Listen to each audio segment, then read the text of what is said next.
Hello दोस्तों। इस video में हम class 10th economics chapter number 2 sectors of Indian economy को कंटिन्यू करेंगे। तो चलिए शुरू करते हैं। दोस्तों, जीडीपी के टॉपिक को कंटिन्यू करते हैं और एग्जाम्पल से समझते हैं कि जीडीपी कैलकुलेट कैसे होती है। इमेजिन कीजिए कि आप एक डेयरी फार्म पे गए और आपने 100 रुपीज़ का दूध खरीदा जो कि आपने घर पे यूज़ कर लिया। तो ये 100 रुपीज़ प्राइमरी सेक्टर की जीडीपी में काउंट होंगे। दूसरे एग्जाम्पल में एक व्यापारी ने एक डेयरी फार्मर के पास जाके 1000 रुपीज़ का दूध खरीदा। उस दूध को खरीदने के बाद उसने उस दूध को पनीर में कन्वर्ट किया और वो आपको 1500 रुपीज़ में सेल कर दिया। तो इस एग्जाम्पल में 1500 रुपीज़ ऐड होंगे सेकेंडरी सेक्टर की जीडीपी में, लेकिन वो 1000 रुपीज़ जिसका उसने दूध खरीदा था वो प्राइमरी सेक्टर की जीडीपी में ऐड नहीं होगा, क्योंकि जीडीपी की डेफिनेशन में क्लियरली मेंशन है कि गुड्स और सर्विसेज का फाइनल वैल्यू ही जीडीपी में ऐड होती है। इसीलिए सेकंड केस में 1500 रुपीज़ सेकेंडरी सेक्टर की जीडीपी में ऐड होगा और प्राइमरी सेक्टर में कुछ भी ऐड नहीं होगा। तो इस तरीके से किसी भी कंट्री में जीडीपी कैलकुलेट की जाती है।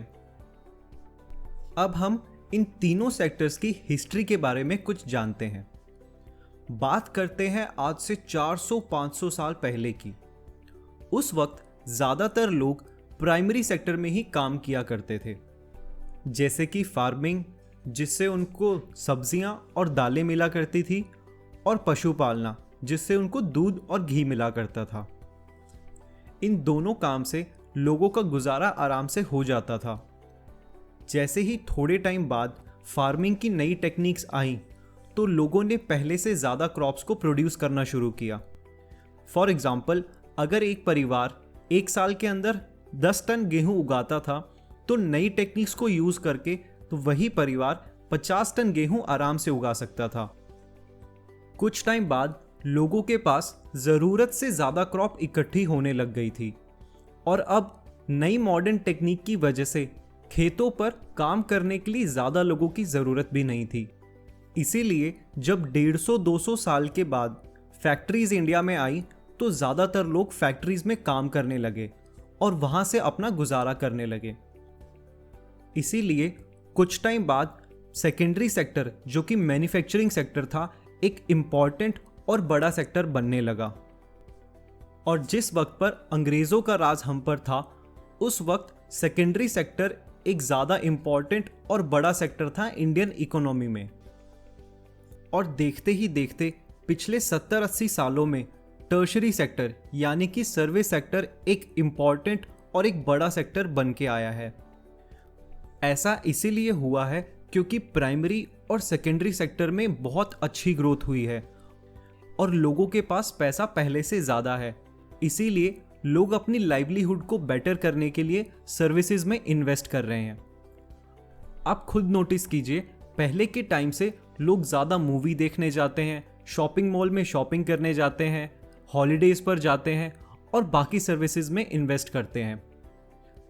इस तरीके से हिस्ट्री में सेक्टर बाय सेक्टर डेवलपमेंट हुआ।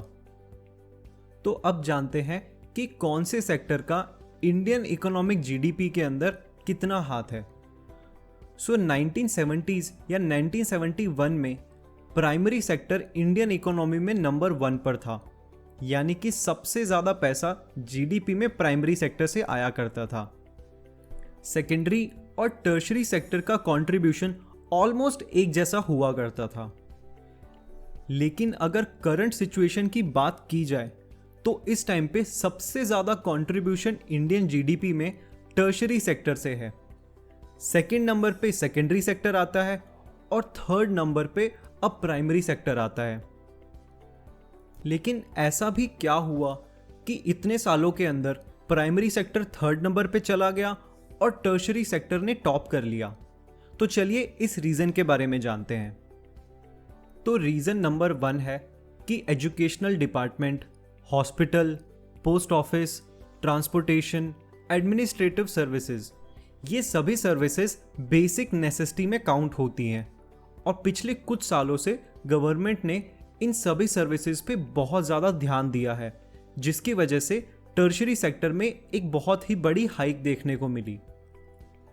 रीज़न नंबर 2, पिछले कुछ सालों से इंडस्ट्री बहुत एडवांस हो गई है, जिसकी वजह से प्राइमरी और सेकेंडरी सेक्टर के अंदर एक बहुत ही बड़ी डेवलपमेंट देखने को मिली है।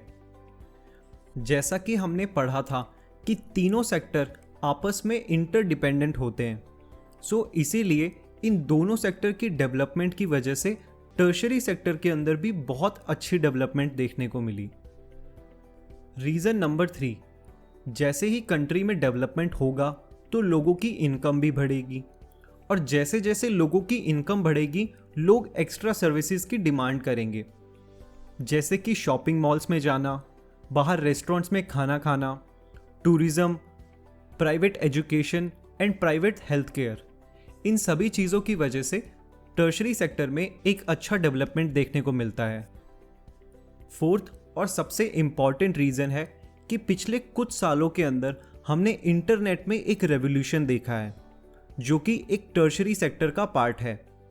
आप खुद नोटिस कीजिए कि पिछले कुछ सालों के अंदर व्हाट्सएप, फेसबुक, गूगल और बाकी सर्विसेज कितनी इम्पॉर्टेंट हो गई हैं। सो इस वजह से भी टर्शरी सेक्टर के अंदर एक बहुत बड़ी हाइक देखने को मिलती है।